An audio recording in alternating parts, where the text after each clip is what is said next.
शुरू अल्लाह के नाम से जो बड़ा मेहरबान और नहायत रहम वाला है। अस्सलाम वालेकुम।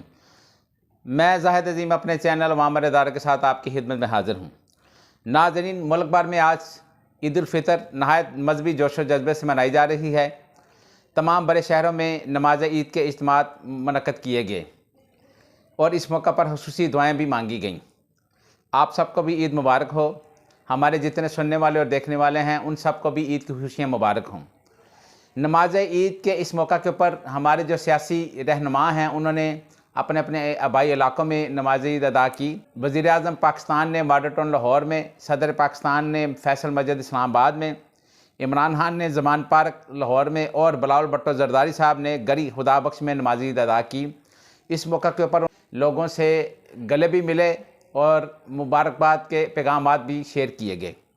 आजकल नाज़रीन एक बहुत अहम इशू जो है वो पाकिस्तान के अंदर ज़ेर बहस है, जिसमें आपने देखा होगा कि जब से सुप्रीम कोर्ट ने आर्टिकल 224 के तहत पंजाब के अंदर 14 मई के इंतखाबात के हवाले से तारीख दी है, तब से हुकूमत और हुकूमत में मौजूद जो पार्टियां हैं उनके जो रहनुमा हैं वो सुप्रीम कोर्ट के ऊपर एक तनकीद कर रहे हैं और कहा जा रहा है कि सुप्रीम कोर्ट सियासत के अंदर मुदाखलत कर रही है। क्या पाकिस्तान का आइन इस हवाले से इतना इबहाम का शिकार है कि जिससे यह हमें वाज़ह नहीं हो रहा कि सुप्रीम कोर्ट पाकिस्तान के इस मामले के ऊपर सियासत के अंदर मुदाखलत कर रही है? क्योंकि हमारे जो बड़े बड़े कानूनी माहिरीन हैं, अगर हम उनसे पूछें या उनको सुने तो उनके मुताबिक ये बहुत वाज़ह है कि आइन के अंदर आर्टिकल 224 के तहत लीडर ऑफ द हाउस जब कोई भी असम्बली डिज़ॉल्व कर देता है तो वहाँ पर 90 रोज़ के अंदर इंतखाबात होना ज़रूरी हैं, लेकिन उसके बावजूद हुकूमत इंतखाबात कराने से गुरेज कर रही है। और हुकूमती जो पार्टियां हैं उनके जो सियासी रहनुमा हैं वो टीवी शोज़ के अंदर या जो मीडिया टॉक्स कर रहे हैं उसमें सुप्रीम कोर्ट को ब्लेम कर रहे हैं कि सुप्रीम कोर्ट सियासत के अंदर मुदाखलत कर रही है। जब हम कानूनी माहिरीन से पूछते हैं, बैरिस्टर एतजाज़ हसन साहब को सुनते हैं या अहमद खान साहब को सुनते हैं, सुप्रीम कोर्ट बार एसोसिएशन के जो सदर हैं आबद ज़ुबैरी साहब या दीगर जितने भी इस वक्त बड़े बड़े कानूनी माहिरीन हैं, तो उनके मुताबिक सुप्रीम कोर्ट आइन के मुताबिक बात कर रही है और आइन का आर्टिकल 224 इस मामले में बहुत ज़्यादा वाज़ह है, जिसके तहत 90 रोज़ के अंदर इंतखाबात होना ज़रूरी हैं। फिर उसके बाद एक दूसरा सवाल किया जाता है कि 90 रोज़ तो ख़त्म हो चुके हैं, तो सुप्रीम कोर्ट ने 14 मई की डेट क्यों दी? तो इसमें माहिरीन ये कहते हैं कि सुप्रीम कोर्ट ने इस मसले को इसलिए टेकअप किया कि 90 रोज़ के अंदर अंदर इंतखाबात होना ज़रूरी थे। जब दोनों सूबाई असम्बलियाँ हाथ टूटने के बाद वहाँ पर जो गवर्नर्स थे उन्होंने इस हवाले से इलेक्शन कमीशन के साथ मशावरत के बाद कोई तारीख अनाउंस ना की, तो मजबूरन सुप्रीम कोर्ट को इस मामले के ऊपर सो मोटो एक्शन लेना पड़ा। क्योंकि पाकिस्तान के अंदर अगर आप आइन और कानून की बालादस्ती चाहते हैं तो उसके लिए फिर कानून और आइन के ऊपर अमल करना भी ज़रूरी है।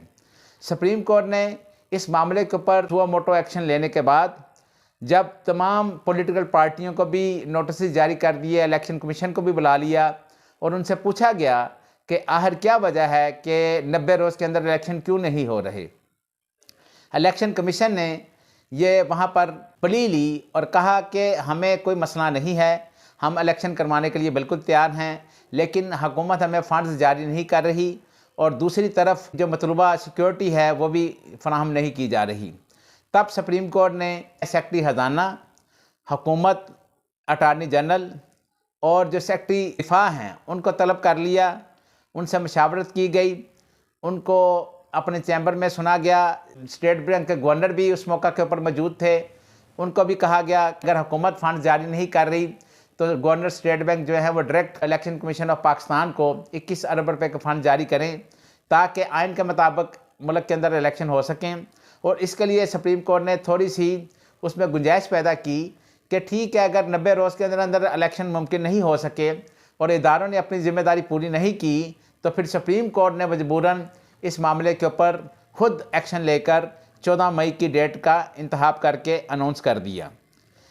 लेकिन उसके बावजूद हुकूमत ने फिर पार्लियामेंट के मुश्तरका इजलास से एक करारदाद पास करवा ली और फंड्स जारी ना किए। उसके बाद सुप्रीम कोर्ट ने यहाँ तक भी कहा कि अगर तमाम सियासी जमातें इस मामले के ऊपर आपस में मशावरत करके कोई डेट तय कर लें और फैसला कर लें तो सुप्रीम कोर्ट को इसके ऊपर कोई इतराज़ नहीं। जिसके बाद ये कहा गया कि सुप्रीम कोर्ट सियासत के अंदर मुदाखलत कर रही है, जबकि हमारे जो बड़े बड़े कानूनी माहिरीन हैं उनका ये कहना है कि सुप्रीम कोर्ट इस मामले के ऊपर काफ़ी रायत दे रही है और काफ़ी सब्र व तहम्मुल का मुजाहरा कर रही है।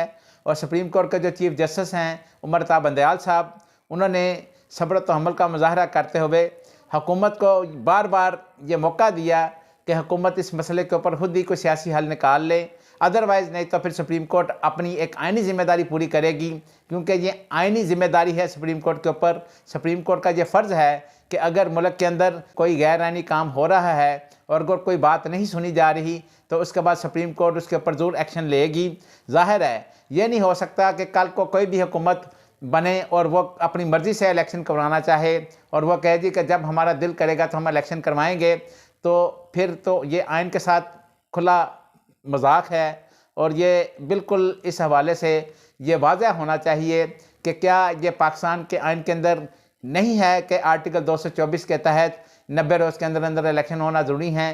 क्या इसके ख़िलाफ़ या इससे मतलब कोई हुकूमत या हुकूमती जो पार्टियां हैं उनके पास कोई दलील है? अगर कोई दलील है तो वो फिर सुप्रीम कोर्ट के अंदर जाकर रिव्यू पिटिशन दायर करें और वहाँ पर जाकर इस केस को लड़ें, बजाय इसके कि आप हर वक्त सुप्रीम कोर्ट के जजेस और सुप्रीम कोर्ट के ऊपर तनकीद करें। पाकिस्तान के आर्मी चीफ सिपा सलार सैयद आसिम मुनीर ने पाक अफगान बॉर्डर पर जाकर फ़ौजी नौजवानों के साथ नमाज ईद मनाई और उनके साथ वो गुल मिल गए। इस मौका के ऊपर उन्होंने नौजवानों का हौसला बनाने के लिए वहाँ पर सारा दिन गुजारा और उन्होंने कहा कि फ़ौज पाकिस्तान मुल्की सालमियत को यकीनी बनाने के लिए, किसी भी खतरे को नाकाम बनाने के लिए हम वक्त तैयार है। इस मौका पर उन्होंने शहदा को भी खराज तहसीन पेश किया और उनका ये कहना था कि मुल्क की सरहदों की हिफाजत से ज़्यादा कोई चीज़ मुकद्दम नहीं। सिपा सलार सैयद आसिम मुनीर साहब का यह कहना बिल्कुल ठीक है, क्योंकि फ़ौज पाकिस्तान के जो सपूत हैं, जो हमारे जवान हैं, जिस तरीके से पाकिस्तान की सरहदों की हिफाजत कर रहे हैं और अपनी जानों का नजराना पेश कर रहे हैं, पूरी कौम उनको सल्यूट पेश करती है। और इस हवाले से आर्मी चीफ का जो आज बयान है और जिस तरीके से उन्होंने सरहदों के ऊपर जाकर जवानों का हौसला बढ़ाया, उनके साथ सारा दिन गुजारा, ये एक काबिल तहसीन बात है। मुल्क के बेहतर मफाद में है कि हम सब मिलकर इकट्ठे काम करें। यह बात वज़ीर-ए-आज़म पाकिस्तान ने आज जब लाहौर के अंदर कोट लखपत जेल के अंदर कैदियों के साथ मुलाकात की तो उन्होंने बड़ी अच्छी बात की। उनका ये कहना था कि मुल्क के बेहतर मफाद में यही है कि हम सब मिलकर इस मौके के ऊपर मिलजुल कर काम करें ताकि मुल्क आगे बढ़ सके। उन्होंने कैदियों के अंदर इस मौका के ऊपर तोहफ़े भी तकसीम किए, उनसे मुलाकातें भी की, उस मौके के ऊपर कैदियों के हालात भी जाने और मौका के ऊपर आला हुकाम को हदायत भी जारी की। वज़ीर-ए-आज़म पाकिस्तान जनाब शहबाज शरीफ साहब ने कहा कि मैं खुद चूँकि जेल में रह चुका हूँ और मुझे अंदाज़ा है कि जेल के अंदर कैदी किस मुश्किलात में होते हैं, और उनका ये कहना था कि सुप्रीम कोर्ट को किसी एक शख्स के मफाद के लिए नहीं बल्कि मफाद आमा के लिए सुमोटो एक्शन लेना चाहिए। लेकिन क्या जो इस वक्त जेल के अंदर कैदी हैं अगर वो सज़ा काट रहे हैं और वज़ीर-ए-आज़म पाकिस्तान ने जिस तरीके से वहाँ पर इजहार किया है तो ये ज़िम्मेदारी अदालतों की है या हुकूमत वक़्त की? हुकूमत का जो एक लीगल डिपार्टमेंट है, हुकूमत पाकिस्तान के जो अटार्नी जनरल और सूबाई एडवोकेट जनरल हैं वो क्या कर रहे हैं? इस हवाले से हमारी जो वजारतें हैं वो अगर कैदियों के साथ वहाँ पर इंसाफ नहीं हो रहा और कुछ कैदी जो है उनकी सज़ा भी ख़त्म हो जाती है और वो रहा नहीं हो पाते, तो इसके लिए हुकूमत को काम करने की ज़रूरत है। सुप्रीम कोर्ट का ये काम नहीं है कि कैदियों के हवाले से वो इसके ऊपर सो मोटो एक्शन लें या अदालतें इस मौके के ऊपर कोई एक्शन लें। जब तक अदालतों के पास कोई चीज़ नहीं जाएगी वो किस तरह ये कर सकते हैं? ये इंतज़ामी मामला है और ये इंतज़ामी मामला जो है वो वज़ीर-ए-आज़म या सूबाई जो वज़राए आला हैं या जो आपकी इंतज़ामिया है उसको हल करना है और उनको चाहिए कि इस मसाइल को हल करें। और अगर वज़ीर-ए-आज़म को ये एहसास है कि जिस तरीके से उन्होंने पहले जेल काटी हुई है और उनको अंदाज़ा है, तो उनको चाहिए कि वो कैदियों की मुश्किलात को दूर करने के लिए खुसूसी हदायत भी जारी करें और इसके ऊपर आज ही से काम शुरू करते हैं ताकि आगे कैदियों के साथ एक अच्छा सलूक हो सके। तहरीक इंसाफ के साथ और दीगर सियासी पार्टियाँ उनके दरमियान मुज़ाकरात के हवाले से एक बड़ी पेशरफ्त हुई है।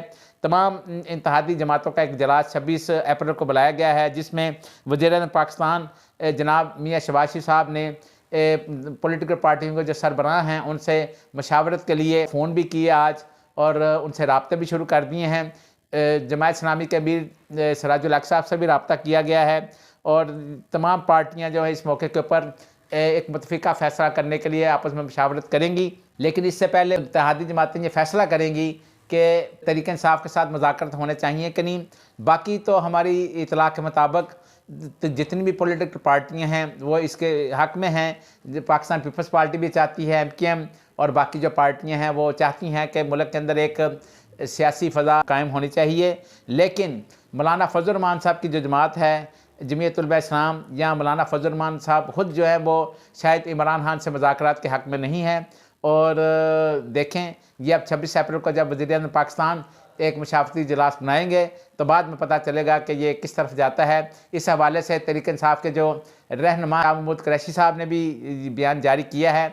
उनका ये कहना था कि आइन के अंदर है कि हम मुज़ाकरात करने के लिए तैयार हैं, और हमारा भी ख्याल ये है कि पाकिस्तान के अंदर तमाम पॉलिटिकल पार्टियों को आपस में मिल बैठकर ये मसाइल हल करने चाहिए, और मुज़ाकरात के ज़रिए ही आगे बढ़ सकते हैं। अगर हम एक दूसरे के ऊपर कीचड़ छालते रहेंगे या एक दूसरे के ऊपर इल्ज़ाम लगाते रहेंगे तो इससे ना पाकिस्तान आगे बढ़ेगा, ना पाकिस्तान की इकानमी आगे बढ़ सकती है, ना मुल्क के अंदर एक सियासी इस्तेहकाम आ सकता है। और जब तक सियासी इस्तेहकाम नहीं आएगा तो मुल्क के अंदर माशी इस्तेहकाम भी नहीं आएगा।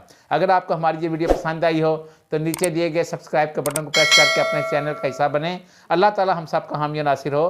खुदा हाफिज़।